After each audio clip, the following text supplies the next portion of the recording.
Got a high five. Come on. Inside the 10. Head first. He flies inside the 5-yard line. Rushing forward, ball comes out of the hands of Newton. It's on the ground and still on the ground. Picked up by T.J. Ward at the 4-yard line. Davis gets 19. McCaffrey with a 19-yard reception. But Terrell again for at least 19 and more than that. Inside the 10, touchdown Denver. All week long, Marty Schottenheimer talked to his Manning out of the gun. Manning lets it fly. It's caught by Thomas. There's the record for Peyton Manning.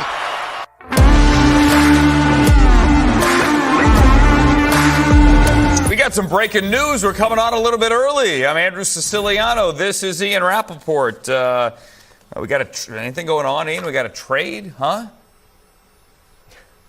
Yeah, we have a trade. We got a trade. The Los Angeles Rams, who have no cap space and have loaded up already, are loading up even more by adding multi-year Pro Bowler Von Miller, the former face of the Denver Broncos franchise, now headed to Los Angeles to join what is a very, very good front seven and add to what has been a pretty good defense. And for the Denver Broncos, what they receive, they are paying a bulk of Von Miller's $9 million salary, by the way, so the Rams can fit it in and so they can get better draft picks. They receive 2 second-day picks, a second rounder in 2022 and a third rounder in 2022. That means for the Rams, they have traded not only their first-round pick next year, but more. This is the way, Andrew, as you know, the Rams do things. They believe in the players they believe in, and they showed that again today. Which picks has Les Snead traded the last few years? All of them. A 2 and a 3 for Von Miller as the Rams go all in. I'll throw Mr. Glenn Hauser in here. How's it going, everybody? We're on a very, very special night on a Monday. And it sucks because the reason why we're here is because Von Miller got traded to the Los Angeles Rams.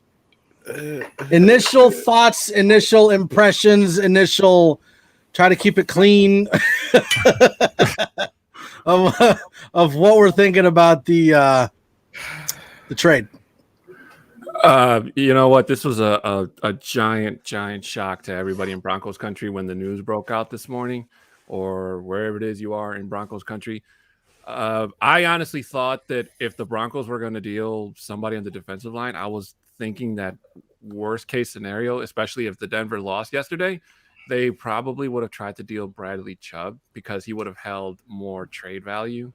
And like everybody's saying, Von Miller was the franchise of the Broncos. And if John Elway was still in charge, we wouldn't be here right now, and this wouldn't be big news. But there's been so much speculation going around as to, why the Broncos came to this decision, and that supposedly the Broncos themselves have given up on the season in general, even though the Broncos are currently at 4-4 by the time this episode airs out. I don't think that the Broncos have thrown in the towel officially, but it doesn't feel like even if the Broncos go and win out every single game, hypothetically speaking, that they're a Super Bowl contending team at this point, especially with the leader of the former leader of the defense, gone and out, because now there has to be a new person that has to step in and fill in that role. And not just now, but whoever the Broncos do get in succession in those picks, they're going to have shoes to fill, knowing that they were brought to the Denver Broncos because of the acquisition of trading away Von Miller. But as a fan, I'm really sad. It sucks to see. I've loved Von Miller from the moment he stepped foot on the football field as a Bronco. But on the other hand, the NFL is a business, so it's one of those things that as a fan, you just have to live and deal with. And as far as we know, there could be more trades to come before the deadline tomorrow. And I think it's all well and good to go directly into, thoughts and processes and what we think this means for the team as a whole. But I think it's really important to set off, and we'd be remiss if we left out his career entirely as a, potential will-be Hall of Famer and Ring of Famer for the Denver Broncos. 3,841 days is nothing to, forget or just let it go by. 142 games, 2 Super Bowl appearances, 8 Pro Bowls, 110 and a half sacks. His first sack was in 2011. He went double back-to-back Broncos single season sack records. In 2012, he had 18 and a half. Injuries and everything else that came for that. A record-setting contract in 2016. Franchise record for double-digit sack years in 2016 and 2017. 100 sack club in the 2018 season, and then his comeback year for this year, which ended up getting him traded away. But when asked about the Denver Broncos, I think he's the player for me, right? So he's synonymous with the organization. He's the era player. So when everyone says, it's John Elway for them, it's Von Miller for me. And he never stopped fighting for himself, for his teammates, and for all of Broncos country. And for that, I can't emphasize enough just how much he meant to everybody. And I think it's very apparent. He may have not gotten his lifetime as a Denver Bronco, but what a beautiful season of life. And I'm really excited for us to get to talk about it, both in a positive light and in a negative. So I want to hear everybody else's thoughts. I'm very excited for his potential to get another ring and just to solidify his first ballot Hall of Fame. I already think he's a first ballot Hall of Famer, but now he just has an opportunity to go to a really good team that can potentially win another Super Bowl. And shoot, I think he gives them even better of a chance. So, I just hope the best for him. It hurts for sure. I think that whether or not we necessarily saw a trade coming, I think we could all say that we kind of felt like Von Miller's time as a Denver Bronco was coming to an end sooner rather than later. I honestly didn't think that they were going to be able to get a trade done because I wasn't sure what the value would be.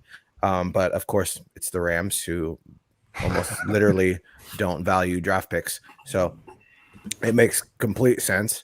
The deal was, it was pretty even. If you're going to equate, say they win the Super Bowl and you're getting the 32nd or the last pick in the second and third round, it's pretty equivalent to around $10 million. So it's around there. But I think this is more potentially a building opportunity for collecting picks to maybe move up, maybe trade for someone in the off season.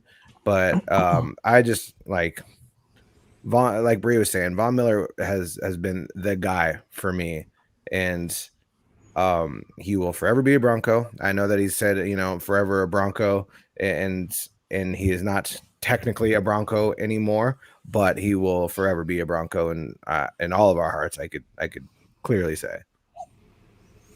Yeah, and it's weird because like the way that I look at it is like I'm sad because he's not here, but then I know that he wasn't probably going to be re-signed next year, and so while I'm sad he's gone, I'm excited that like we were able to get draft capital for him, and getting a second and a third is nothing to sneeze at. That's pretty good. Now, granted, they basically paid for that second round pick, but I mean, we've got that second and third that we can add on to the other draft picks we have, and I don't know whether that's going towards a big trade in the offseason or just straight draft picks for the offseason. But I do feel like it was better to get something for him instead of losing him in the offseason and getting nothing. But that doesn't mean I'm still not sad about it, Zach, what do you think? I mean, I think the best option would be, it's tough. If it really is like he was gone this offseason, the Broncos know that better than we do. It does make sense because, you're going to get more this way than if you just let him walk naturally. You're also doing the right thing by Vaughn. Although it does seem like he was blindsided. And so in that regard, it's not the right thing by Vaughn. It's a really complex situation. It's really complex. I think, but overall, the compensation there is good. I think there's just, it's like the Broncos shouldn't be here in the first place, where they're 8 weeks into the season. That was supposed to be the big turnaround season, and they're trading the face of the franchise for a late second and a late three. Like draft picks are talked about as, first rounders are top 50 is a big drop off point. Top 100 is another. And you're getting one at the very back end of the top 100 and one it's 50 something, maybe you get like a player that barely is on your top 50 big board. I don't know. Like, I think it's it's fine compensation. It's not blowing me away, especially because you are having to pay out the rest of his contract.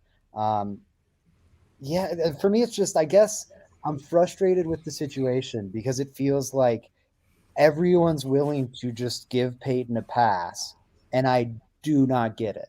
I do not understand it at all. It's just it's a failure somewhere, right? The fact the Broncos are here is a failure on his account. He came in and he decided to keep the coach in place, and he decided to trade for Teddy Bridgewater because the coaching staff wanted him to be the starting quarterback. Those were bad moves. Those were bad moves. Those were failures on his part as a GM. And then when you pair it with the fact it's been widely reported he was viewing this season as a redshirt season, Broncos country, as the fans, you are the ones that apply heat to the organization, right? And the heat is properly on the coaching staff, and it is properly on certain players on the team. It should also be on Peyton. If he thinks he can out-fox and out-weasel all of you Broncos fans and avoid all heat by just, hey, I'll make Fangio and Locke and Bridgewater take the fall for this season. And hey, I just came in and I did what I was asked to do. And I needed to evaluate. I needed a year to evaluate. Your job, the reason you were hired as a GM is because you have spent decades in the league evaluating talent that is not on your roster presently. Why do you need a redshirt year? The whole premise is nonsense. In a league where it's not for long, like this is potentially a sixth of his career as GM, because he's got a 6-year contract. Who knows if he'll get a second opportunity? If it goes bad, he'll get fired a year early, and this is 20% of his career as GM. Can anyone in this room imagine just sitting on their hands for 20% of their career and just go, we'll see what happens and take it from there? No, it's laughable. Stop giving Peyton a pass. Is the trade sensible and logical, and are they getting good compensation? Absolutely. The fact the Broncos are even in this spot is a failure on Peyton's part. Yeah. Glenn, what do you got? Go ahead. No, I said, Glenn, what do you got? Well, I really like how Bri started it out talking about, Von's value to the team. And, for me, hearing the news, and we were just all shocked. I mean, one, it's the finality of it all. I remember when he was injured in training camp last year, and we were on the air that night, and it was like there was a death, so like that's the kind of impact that he has on, on all of us Broncos fans. But when you step aside from the fandom part and you look at the, his injuries, his age, the likelihood that he wasn't going to come back, and the compensation, had we lost him as a free agent, would have been, at best a late, end of 5th round pick. To get a second and a third when we're trying to amass some capital to maybe put together a deal for a future quarterback or another player to boost the roster, it really makes sense. What I'm happy about is that it went to a team that he really has a solid chance, maybe the overwhelming, favorite at this point to win the Super Bowl. So like Boggins said, I think he's first ballot Hall of Famer, but it was clear in Canton this summer that is really important to him to have that gold jacket at some time. And I think they certainly did him a solid by getting him to the Rams, and we'll see what happens. If the Broncos can't win the Super Bowl, I certainly am pushing for Los Angeles. I do think it is very interesting, the fact that, like, we do this now. Like, I understand that the deadline's coming up, but you haven't even addressed the coaches yet. Like, you haven't even fired Tom McMahon yet, and yet you're sending away the face of the franchise to do what? Like, I mean, you get value for, I guess, a potential. Peyton is essentially thinking to the future in one way, but not like, so he's pretty much washing the season. If we're doing that, then let's like really do it, and let's like coaches out. Like, let's just like, I don't understand how Vaughn is the first to go. You know what I mean? So that's the weird part to me. So Zach, have you heard anything about the physical that he has to pass, tomorrow Is there any chance that he does not pass the physical and this trade is voided? I mean, I haven't heard anything about that. I would be absolutely stunned if that happened. Okay. I mean, can he do something so that he won't pass the physical and come back? If that does happen, that's worse news for the Broncos, because that means you have a like valueless asset. And you could have had a second and third round pick. So and it means he won't get much in free agency next year. So you're not even getting a good compensatory pick. That's worst case scenario, is him failing the physical. So people shouldn't be rooting for that. I did want to touch on Bog's point really quick about the coaching staff, because it is super odd. We've got this ghost crew running the ship now, where it's clear to everyone, and I think it was beforehand, but now it's like written in stone, and the team is making moves that express that they feel this way as well, not just the fan base. This season's over. They are not competing for a playoff spot, and the coaching staff is on a playoff mandate.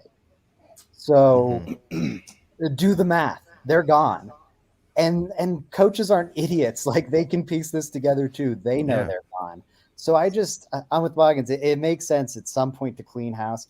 I think they do want to keep consistent messaging on their playoff mandate. And technically, because the Broncos are in the hunt, they won't fire the coaching staff. However, it doesn't make sense that we're going to be consistent on that when the messaging is so inconsistent everywhere else. Last week, they were in win now mode, and they're making trades to try and win right now. And hey, guys, we're 3-4, but we are right in the playoff hunt. And they were filtering that out through the media or whatever. It was all about win now. Oh, the Broncos are still in it. They win a game. Yes, it's an ugly win, but it counts the exact same in the standings. And now all of a sudden they're sellers. But to Boggin's point, they're not even really sellers. They just sell one guy. Why is it not a fire sale? Why are you selling the face of the franchise, but not Kyle Fuller? Why are you selling the face of the franchise, but not Melvin Gordon, who miraculously dodged a 4-game suspension for off-field issues at the front end of this season? Or Kareem Jackson, who had a suspension of his own. Not that he's a bad person, but why are these guys getting to hang around and not Vaughn? It is, it's wild. And we talked about the coaching already losing the team. Can you imagine what that locker room is going to be like? Who is there anymore? I mean, we have Justin that's definitely coming up as the leader, but Vaughn is Vaughn. And you're just going to if you blindsided Vaughn, obviously the rest of the team is blindsided. And after you're obviously the team's morale is down, you're just going to double up on it.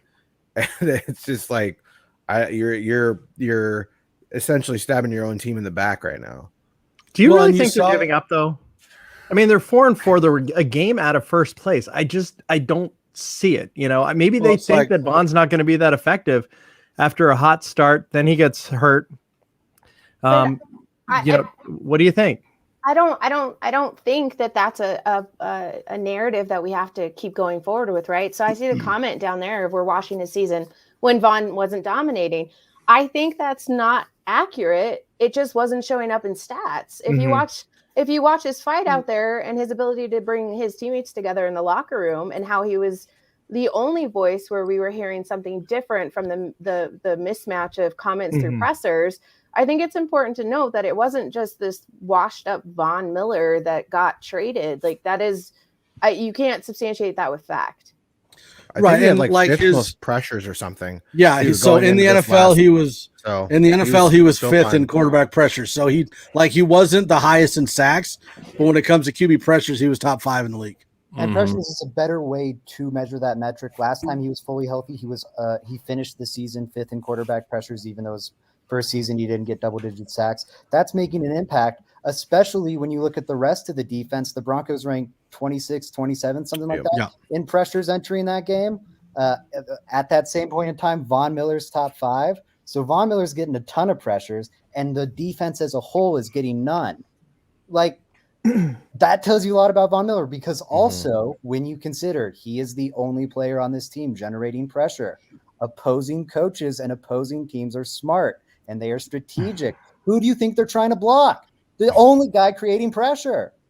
So he's being triple teamed out there. So He's the guy facing Well, and so and he's so still top 5 in pressures. So like, if we want to dig into it a little more, that kind of brings up the question of, did the coaching staff or the front office see enough from Reed and Cooper or any other outside linebacker getting pressure that they were like, okay, we're going to lose Vaughn at the end of the year. Let's see if we can get something for him now while we have these younger guys stepping up. Well, you know what? And this is something I've said so many times in this offseason, especially when Peyton came into power or office or whatever you want to put it. In power. Yeah.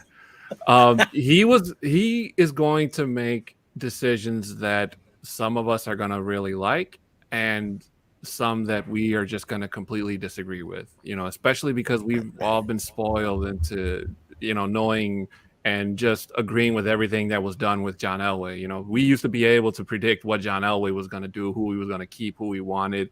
And, you could guess and you would probably be right. And with Peyton, it's just been a big just smoke show in terms of trying to figure out who he really likes, who he wants to keep, who he wants to bring in. On one hand, he and a lot of other people at that front office have said that Von Miller was more than likely not going to re-sign if he had stayed in Denver and finished the season here.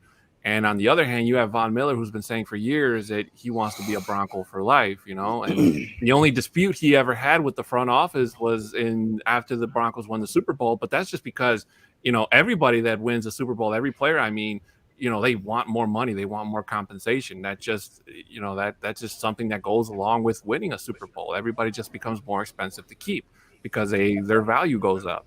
So while I don't necessarily agree with and I agree with what Segars has said about Peyton and the coaching staff or whatever, but there's got to be something going on that, in Peyton's mind, that he's not relegating to his coaching staff, or maybe he is trying to stack picks and, trying to go off. And I don't know if getting an Aaron Rodgers or even a Russell Wilson in the offseason by, getting rid of all those picks is the answer for him. But whatever it is that Peyton's doing, it's really going to be a huge gamble for him, because so far this season has not started the way that I'm sure he wants, and definitely not the way that every single person in Broncos country wanted.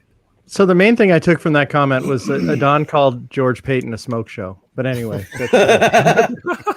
Well, so that is a question I kind of have, especially for Zach and Bri. Like, we were hearing and seeing things on Twitter and news reports that Peyton and Fangio are kind of on the same level when it comes to Elway and Ellis. So it seems or sounds like Peyton can't actually make a head coaching move unless Ellis and Elway agree. Is that a thing, or was I reading that wrong? I'm sorry, what was the question? Okay, so I was seeing. Can Peyton fire a coach without Elway and Ellis? Is Peyton able to fire a coach without? Okay, because Elway wants to be. I think it's like kind of clear this. He like. I saw a comment earlier too, like after I went on my Peyton rant, like, oh, well, Elway didn't give him the foundation. Elway wanted to, I think this has been out there. I have heard that Elway wanted to retire last season, and the Broncos, not having a clear person to take his place, asked him to stick around. Elway is disengaged, guys. He is old. Oh, he has totally. other interests. Beyond like just, I think he had fun with this. He's a retired, very successful, very wealthy guy who's been in dealerships, restaurants, yada, yada, yada. And I think he had a lot of fun for like the first 5 years, and over the last 5 years hasn't had as much fun and kind of wants to go on to the next thing. And this offseason, he was pretty disengaged. I think maybe Ellis has some more power and is saying, no, hold on to the coaching staff. I do believe the reason the coaching staff, we're not seeing it changed, is because the messaging was playoffs or bust. Yeah. And they're still in the playoff hunt, which is why, again, the inconsistent messaging is part of my frustration, because how are you going to say, oh, we're not going to fire the coaching staff, we're still in the playoff hunt, and trade Von Miller? What? That makes no sense. But Zach and Bri, how do you not get rid of a coordinator? I mean, I don't even think about Tom McMahon anymore. I'm thinking about Pat Shurmur. That's coming. Once the heat really starts getting to fan, there's always a sacrificial lamb. But yeah, I just want to say, this is my other frustration with Pate. It's not even that like he's making dumb moves. The trades and whatnot make sense at this point. But good, like let's criticize him for at least inconsistent messaging. The fact he's the sacred cow is mind-boggling because he is also responsible for this. He's the new Elway. So remember when we all used to blame Elway for the last 5 years? New Elway is Peyton. So have at it. Sorry, there's my rant. I've been talking plenty. Bri, take it away. Can I ask Zach and Bri a list? I'd like to ask Zach and Bri two different questions actually. But Zach, were you at the Bri? I want to get your take on the fans in the stadium yesterday. You sent Mike and me a photo shortly before the game started, and it was as empty as I've ever seen it. 11,700. And also, Zach, were you at the press conference directly after the Cleveland game when Vic looked like dead man walking? Were you present for that? And what was the atmosphere amongst the media members? I mean, I wasn't there in Cleveland, so I wasn't there for that one. No, the one in Denver directly after that. Sorry. Oh, was I there last Monday? No, I don't think I was. I think I missed that one. He blocked that one from his mind. He doesn't. I don't think I was there for that one. They just honestly, if I'm being really real about the press conferences, they not okay. Just were together. Not okay. Not okay. Again. Ignored again by Segars. Socially and professionally. How did I ignore? I'm so confused. I don't even know. Don't listen to him. Don't listen to him, Zach. That's how we. Mike asked you a 3-minute question. You go, "What was the question?" Well, yeah, I didn't think it was like, I thought it was to everyone, and I'm kidding. That one was bad, and I am sorry. You're good. You're good. But, yeah, I think the media guys, they know. Like everyone knows. We have this tendency to look at people that aren't in our world and think that they are just like not human. Like everyone around this team sees what's going on here. Fans see it. Media who has a little more access than the fans see it. Players who have more access than the media see it. Coaches who have the most access of anyone see it. It's everyone knows. Yeah. Bri, what did you think of yesterday? I was there. Obviously, I texted you guys that photo of a pretty empty stadium. I don't think people really started filing in until just as the game began. And there wasn't lines to get in like there normally is. Was excited for a win. I don't care if we eked it out. We had 37 seconds left on the clock and used 19 of them to almost blow the entire thing, which was not shocking. So, yeah, I have a lot of feelings. I think it was a roller coaster. We were excited to walk away with the dub because, like Zach says, it really still counts the same any way you dice it down. But I'm disheartened, and I'm actually going to speak from, I'm not going to be too even keel with it because I'm frustrated with the fan base. And I think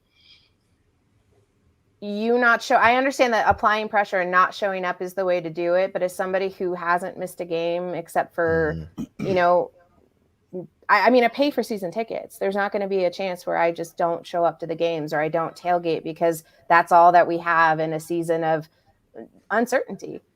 It wasn't snowing. It wasn't blistering cold. Like it was just an uncomfy day. And you could tell that this fan base is disheartened and doesn't want to show up for the team that doesn't seem to be showing up for them. But after news of today, I don't know how you get that back. And I don't think that you do. And it almost feels like we're just waiting for the rest of the decisions to be made and things to drop. So I don't know. I'm in a really weird headspace and my eyes are really puffy from crying all day. And it just, as a fan, first and foremost, I don't blame anybody, but I'm disheartened that that's what we've chosen to come back with, right? But if you apply pressure, you don't show up, you don't use your tickets, it's not going to change the sellout record. Yeah, they've been paid. That's the problem, is that you're not making any sort of stand except on the concession side. Every ticket has been paid for every game. this season. So people not showing up is not going to have any impact on the bottom line outside of someone buying a hot dog and a beer. I mean, that's the problem, is it doesn't, I mean, just have people sit in the stands that don't maybe get an opportunity to go to a game, and you're giving them that, but not showing up is not. I'm sure it affects the players though. Oh my gosh. The players not seeing, like, you're not hurting the team or the people you're wanting to hurt. You're making the Broncos look like a less appealing destination. Yeah. That's what you're doing. Yeah. If you've already bought the tickets, like, it's different if you aren't a season ticket holder or whatever, and you don't want to spend money because you don't want to support this very boring, bland team. But if you've already bought the tickets, like, signing up this, it's not hurting the team. You're just making the Broncos look less, because they have this mythos, or at least had a place you want to play, and having an entirely empty upper deck hurts that. I will say the way they turned out for Peyton Manning was nice to see. Yeah. And it's not to say that the crowd was quiet or anything. I think that the people who were there wanted to be there, and that's apparent through showing out. I mean, it's how you show up in life, right? But yeah, I don't know if we're really making a statement there, because at the end of the day, I think it is time for the coaches to go. But if they make the playoffs and then there's somehow, do we keep them? Do we wrangle that? Do we even make it? I don't know at this point. No. This is all very jostling to me. It's pretty interesting too, because like, if we had any hope of getting more national fans or international fans, like national media, whatever we had before is like, Vaughn was it. And now Vaughn is gone. So like, any big player and media perspective is gone. So we were complaining about not getting primetime games, getting one primetime game, not getting national news. So yeah, that's all there gone. it goes. So I guess my next big thing is, and I know Zach has kind of gone off on, like, doesn't know what Peyton's doing, but is there any plan that you can see of using that Von Miller trade in the future? Like, are we wanting to get as many draft picks as possible to go after a big trade in the offseason? Are we looking to use it now? Is there any sort of plan going forward with the Von Miller trade?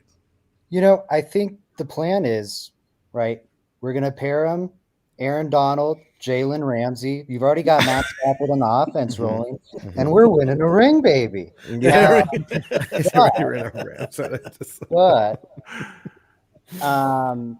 with that, no, I think the plan is you've got picks.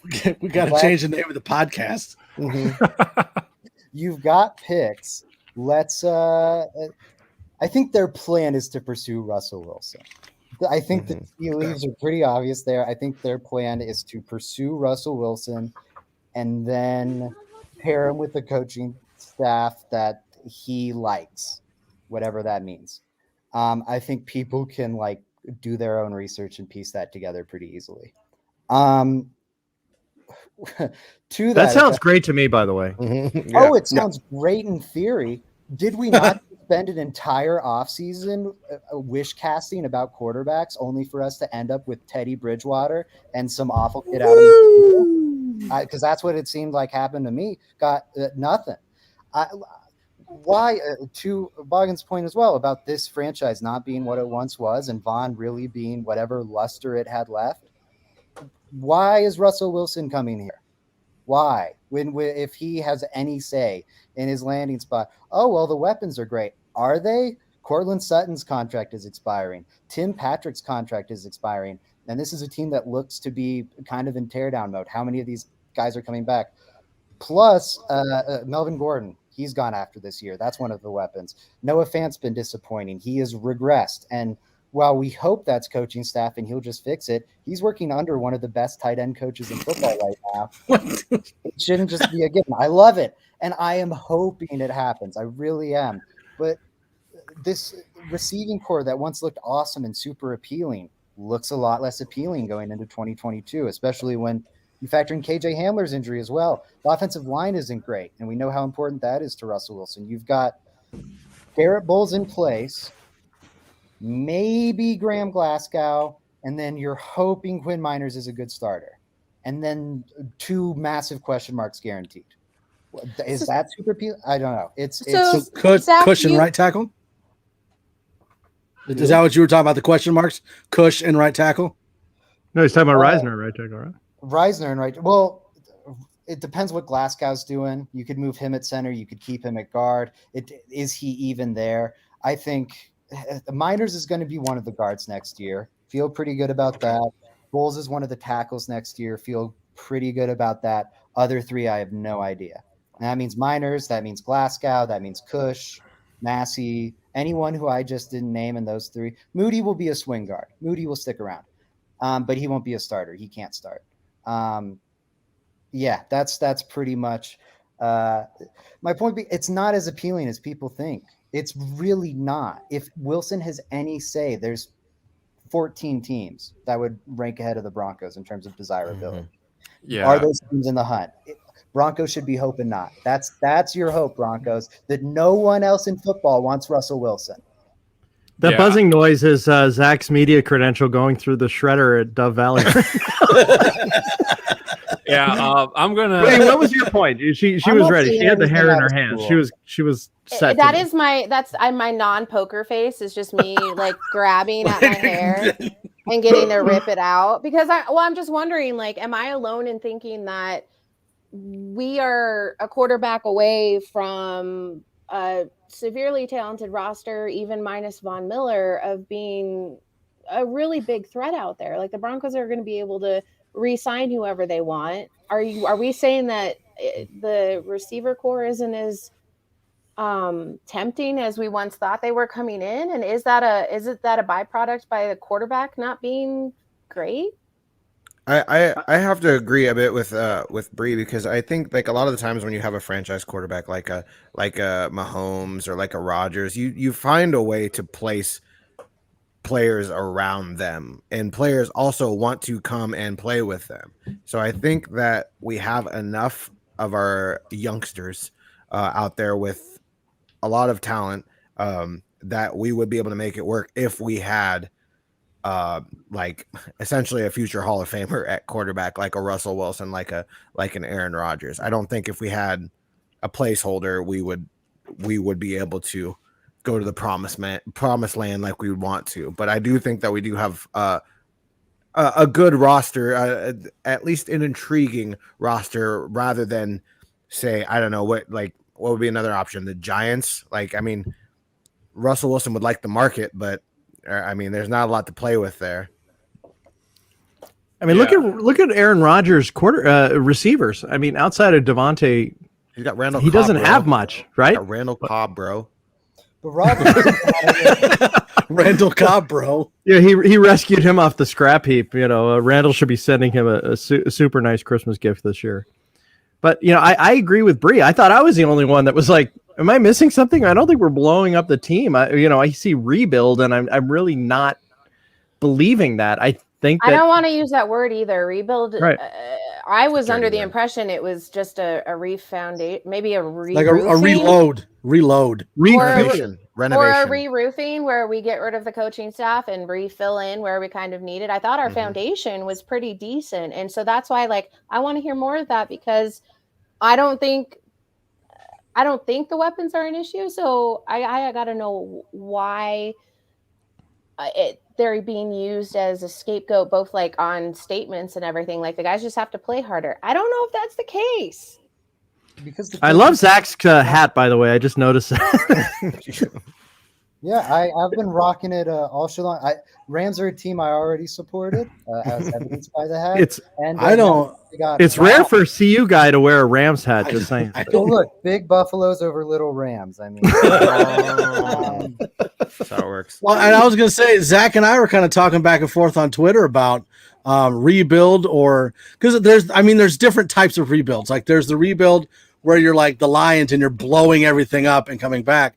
And then there's like your soft rebuild where it's like you have that core, but there's some spots around the roster that you need to figure out. And they're the big spots like wide receiver, quarterback, offensive line, places like that. So I don't think we're in like a blow it up and redo it as much as we are like rebuild in Lions anymore.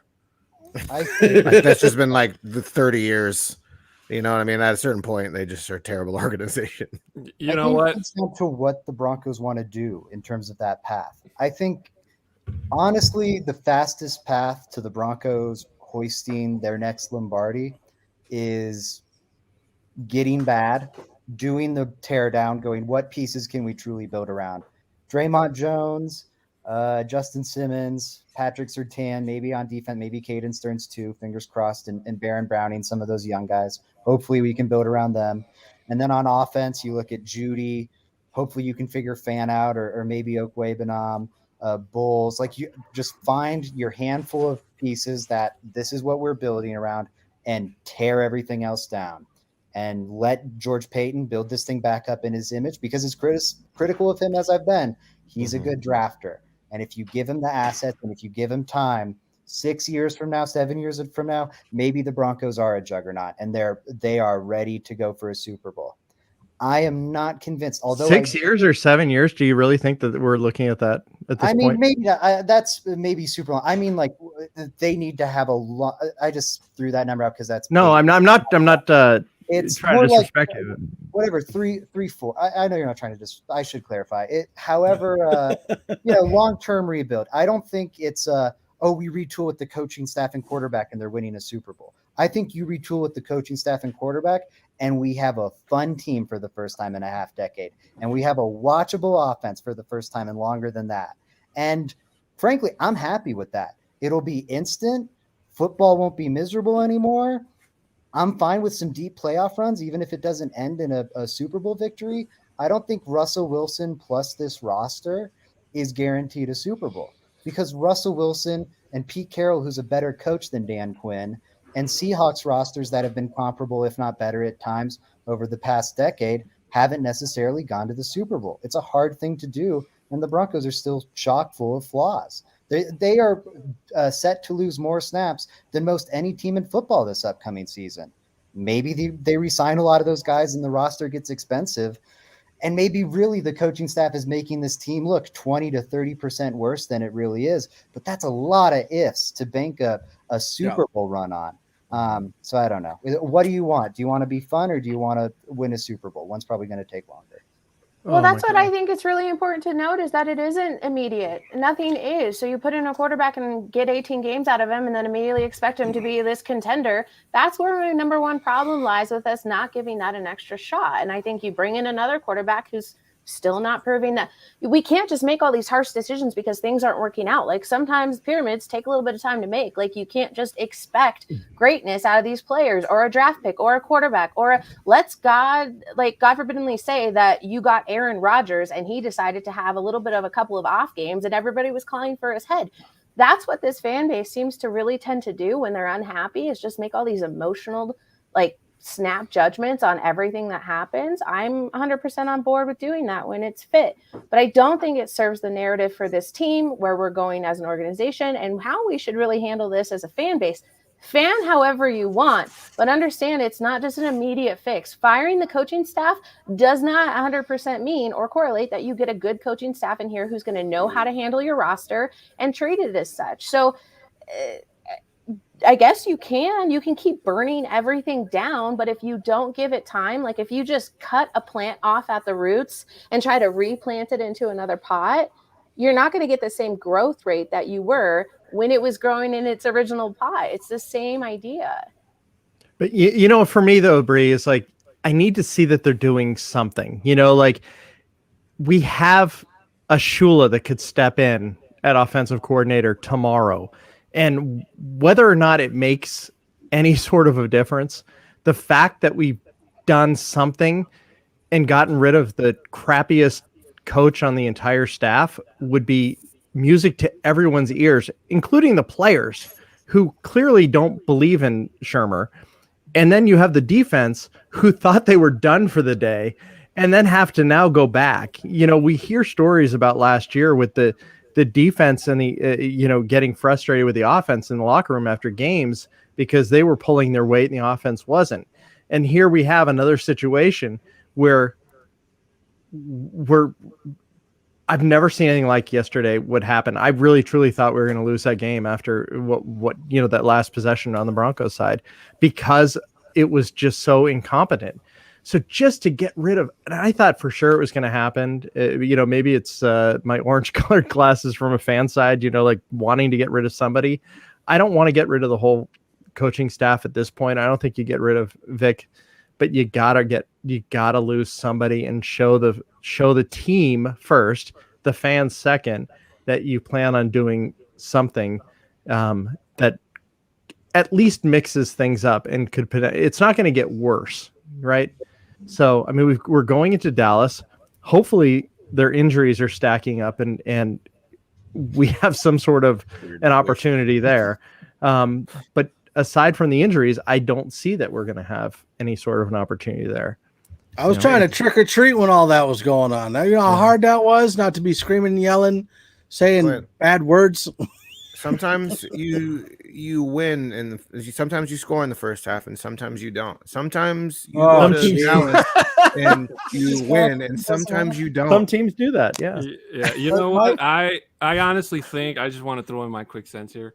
Don't mean to cut you off, Zach. I just personally think that if George Payton doesn't go the route in trying to lure an Aaron Rodgers or a Russell Wilson to Denver in the offseason, then I think what he probably is trying to do is that more than likely he's trying to lure somebody who could be a really good head coach for the Broncos next season if he does decide to move on from Vic Fangio. So he could be looking at a Byron Leftwich, he could be looking at a Brian Dable, and basically by showing him, like, look, these are the players that I'm going to keep for this offseason. I have this many draft picks, just make it more appealing, to try to convince one of those guys to come over and take over this team and to do something that Denver hasn't, or that's never done before, if I'm not mistaken. And that's basically, find and groom their own franchise quarterback instead of trying to bring in the next Peyton Manning or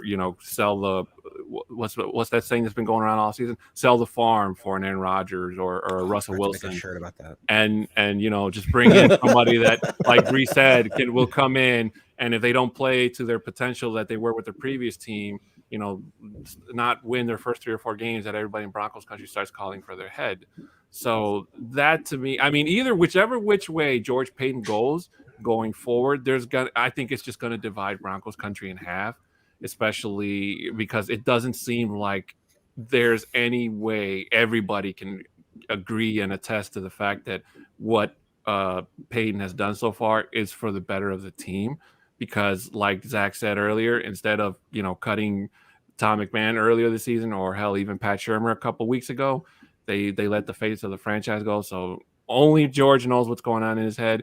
But hopefully, whatever decision comes forward before the deadline tomorrow, and especially going for the rest of the season, it's for the better of the team first, and then Broncos country second, as you guys said. Yeah, and the coaching staff also is like already so clearly dead men walking. Like, you heard Fangio's comments after the Von trade. I think he was on radio or something, and they asked him, do you foresee any other big moves? And he was like, it's always a possibility, but I don't think that's going to happen. That sounds like something we would say when we have no idea. Like, these coaches are not getting filled in anymore on what Peyton do. And to Glenn's point, really quick on they've Shurmur's lost the locker room, so let's fire him. Just do something and get Mike Shula in there. I think the problem with Shula, who everyone's tabbing because he does have play calling experience.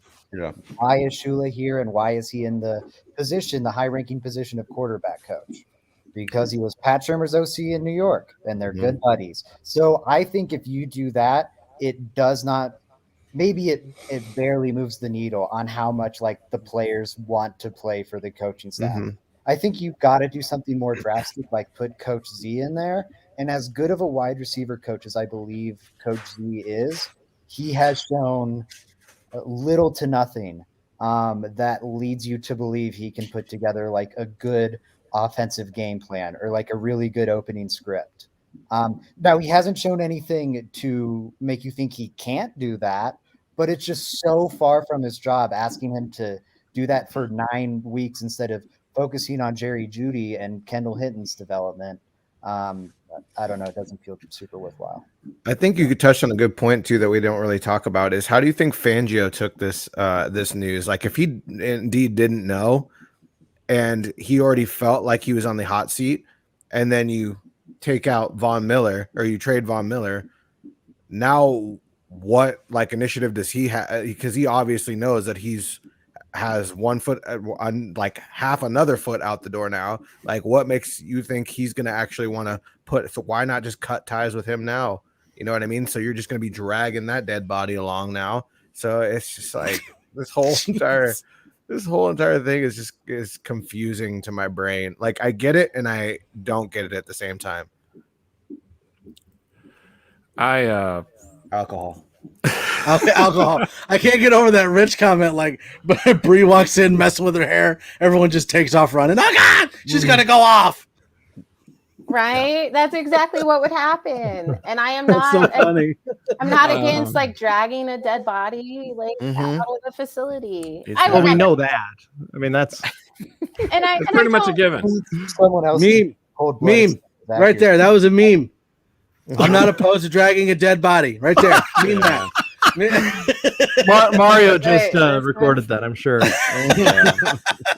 Let's not forget, guys, that if Fangio, if Shermer were to be fired after the Dallas game, especially if the Broncos lose terribly, it would I would say that it would probably be when a couple seasons ago when the Broncos let go of Mike McCoy in the almost mid-season, and then they brought on interim Bill Musgrave. And, we all thought the offense was going to make a giant leap going forward.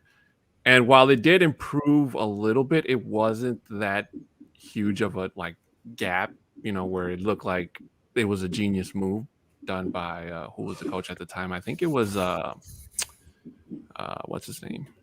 Vance Joseph, if I'm not mistaken. But I would say that Coach Z would be an improvement, even if he doesn't go out there and become the next what is it, like Sean Payton or any one of the big Sean McVay or whatever. Who cares at this point? there would be more tennis balls than Wimbledon on the I circled the second Raiders game for people wanting to make a move, because again, it's going to come down to playoff contention and stuff. Broncos lose this week to the Cowboys, and this could get expedited if they lose games. Lose this week to the Cowboys, they go back home against the Eagles. That's another one they have the potential to win. Let's say they win that. So at that point, they're 5-5, very much still in the mix, even if they aren't actually. 5-6, then they play the Chargers, then they play the Chiefs, so that'll be 5-7. Lions 6-7, hopefully. Bengals 6-8. Now they're really on the outskirts of things. And then December 26th, you go to Vegas and get bombed by the Raiders and Rich Bisaccia. Again. Yeah, again. Joy to the world. Merry Christmas. Christmas present. Just have the Raiders send us to the top 10 pick again. All right. I think he would be a great head coach because of so many in Broncos country are, accepting of Deshaun Watson as quarterback. You'd think they'd have no problem with a murderer at head coach. And with that, I'm going to leave because I have a different podcast to record. Different podcast. Everyone. Yeah. Thank you, Zach. Later, suckers. I don't know what the auditor comment meant, but anyway, just going back to Adon's comment about Broncos country, being divided perhaps with a new quarterback. And I think if you get a superstar quarterback in the mix, that actually is not going to divide them. I look back at a Tebow, and so many people loved Tebow and what he brought to it, and there were a number of the Bronco base that didn't think he was the answer because he couldn't throw a pass in the air. And but what they did is they replaced him with the only guy out there that they could, and everybody was in consensus that this was a great move. And we got Peyton Manning, and sure enough, we ended up with Super Bowl 50. which Von Miller won us single-handedly. The whole purpose of this pod to begin with. But I think if we can get a Russell Wilson type, a guy who's in his early 30s, a guy who is looking to move, a guy who throws the best deep ball in the NFL right now and in recent memory, I think that would unite everybody and would be exactly what we need. We have KC players saying they're the most toxic fan base in the in the NFL. We haven't had the Broncos fans or the Broncos players saying that about us yet. Hopefully that doesn't come to that, but I don't see it as a rebuild. I think we have a lot to offer some of these players, and I think we're going to resign a number of the guys that we want, especially with the money we have. 38 million, if I'm not So I kind of want to. There was one. Someone was asking what the cap is going to be for 2022. I think we're sitting at what, 32 million.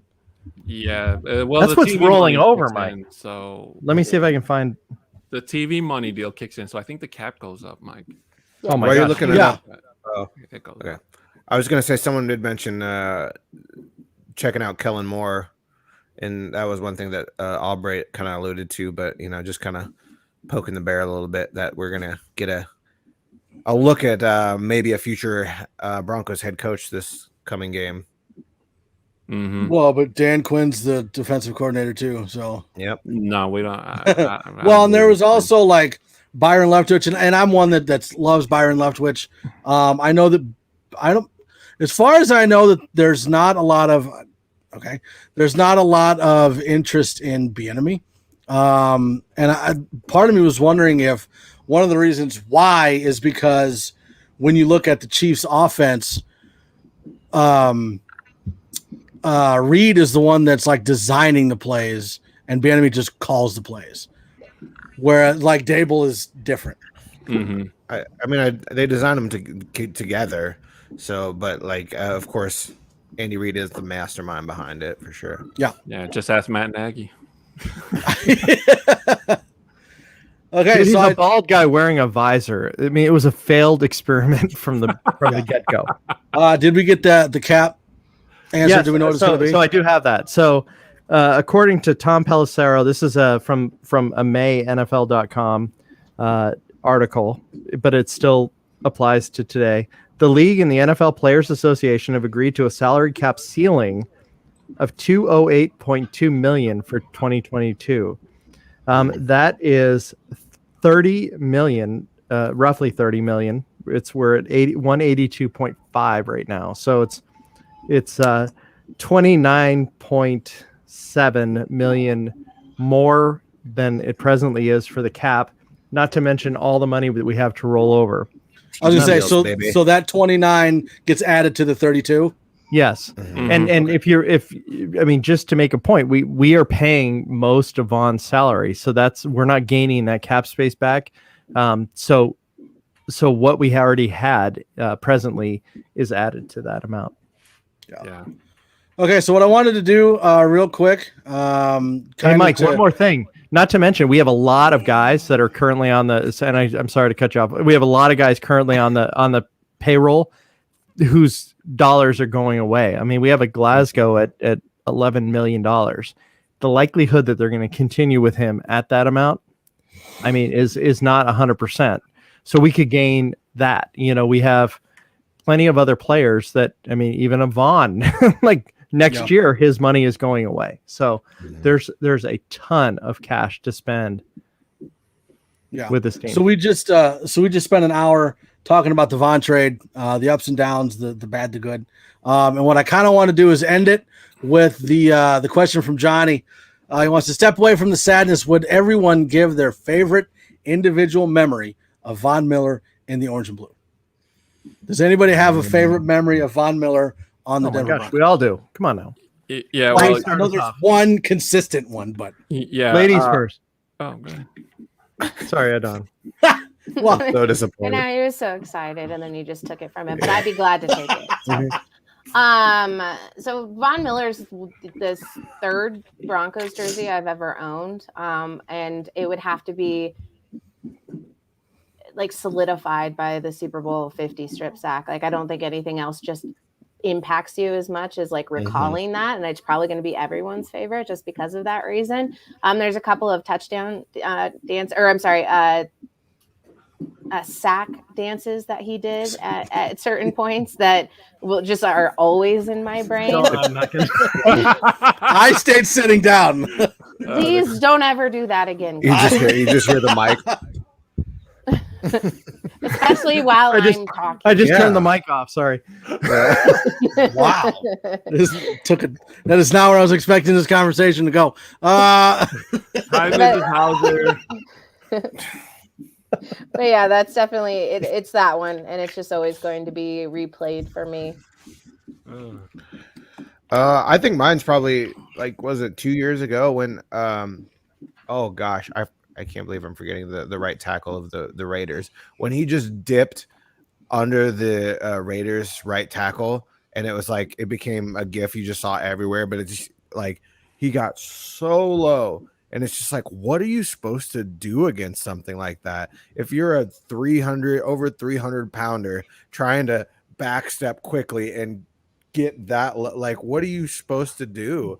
And that was just one of the coolest things. Just and I think it was coming off a time where people thought that Vaughn was kind of going in the gutter, and he was kind of having a down season for Von Miller, and then he's just still, you're well, he hasn't gone anywhere.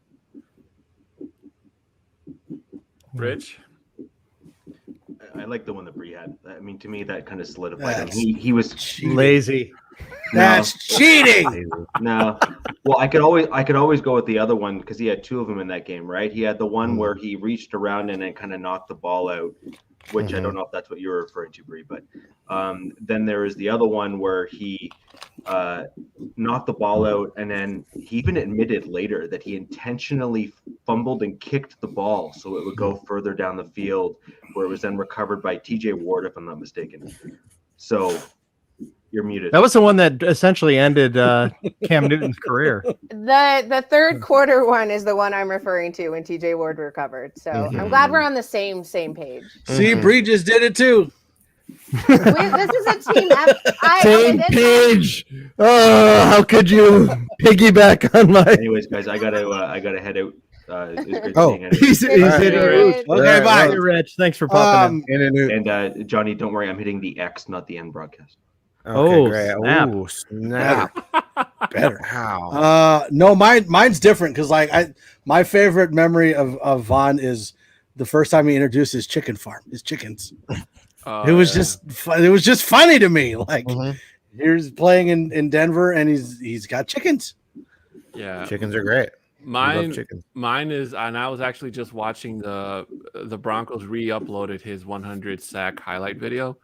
There was one where the Broncos were facing the Jets, and I think it was when Vaughn was in his second or third year. He literally shoved an offensive lineman in the air and just shoved him right on his ass, and he made a dart for, I believe it was Mark Sanchez. I mean, it was one of the most amazing things I've ever seen a defensive lineman, especially on the Broncos, do. Just almost damn near pick up a 200-300 pound offensive lineman and just put him on the ground and make a dart for the quarterback. So that to me is amazing. So for me, I look at Vaughn. I was thinking about it all afternoon after this, and not being very productive at work, certainly. But, here's a guy that throws a Halloween party for his teammates, and forget that story that we heard about. Okay. Here's a guy that puts a rush summit on and personally pays for all of the NFL millionaires to come out to Vegas or wherever he holds it at the time. And they all do trade secrets. He's not afraid to show he sees a value in learning from other people as he did that. Here's a guy that was in the training room with Cortland Sutton last year when a young player blows out his knee in Pittsburgh, and a veteran is there every day with him and helping him through his recovery. For me, this is a good one that Bobby puts up here. For me, it's a personal memory, when the four people in our family first went out to the Bronco game, our youngest was wearing a Vaughn jersey, but when our oldest, when the Broncos were formidable against the Patriots and living in New England, it was we really were the Patriots' biggest rivals at that point. Their division was crap. And our oldest daughter, Emma, had gone on the bus and she was wearing a Peyton Manning jersey and she got booed by the other kids on the bus. And then she came back, she told us what happened, and we didn't advise her to anything, whatever. We just listened to the story. And the next day she got on wearing a Von Miller jersey. So like she doubled down on the Broncos and she doubled down with Von. And that's, a story that I'll always remember. So, and no one mentioned the pick by the Tom Brady pick in the AFC Championship. That was also one of my favorites. And Club 58, like that he had a club in his house for players so that they didn't go out and like party out where they'd get in trouble, somewhere where they could be somewhat managed and like hang out there instead. Like having a great place for players to come and be more safe, especially being in such like the spotlight than they are. Oh, and calling every draft pick that gets. I mean, like, gosh, I'm. Hearing these memories like makes it more like I got choked up. Like hearing these memories like make it more real. And just sadder than it probably needs to be. But I mean, he for the Broncos. He's one of a kind. Elway never did that stuff. Okay. Like he never, ever pulled the team, and social media wasn't around when John was in his prime, but that Vaughn is a 1 in a million type of teammate. And for that, I say cheers, my friend. Good luck. My buddy is a cheat. Oops, sorry. Go for it, Bri. It's just definitely Mr. Denver Bronco. Like, you're never going to make the same correlations with somebody on the team ever again. Just because, like Glenn was saying, because of just how social media and everyone gets to share these stories and these pictures and these memories. And it's just, we get to talk about it real time. That's big.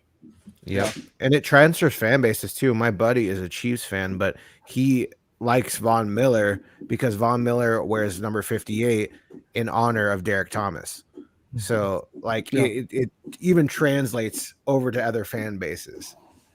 So but I wish the best for him, man. Yeah. You know what? Even Vaughn, as he's in the Escalade and he's in the back seat, he's not driving.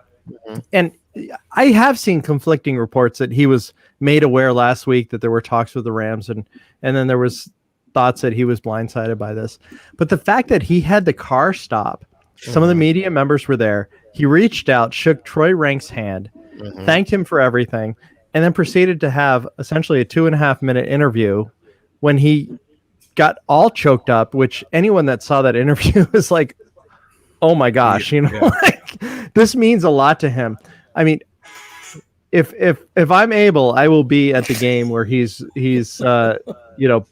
put into the Ring of Fame, because that guy has meant so much to this team over the last 12 years. Yeah.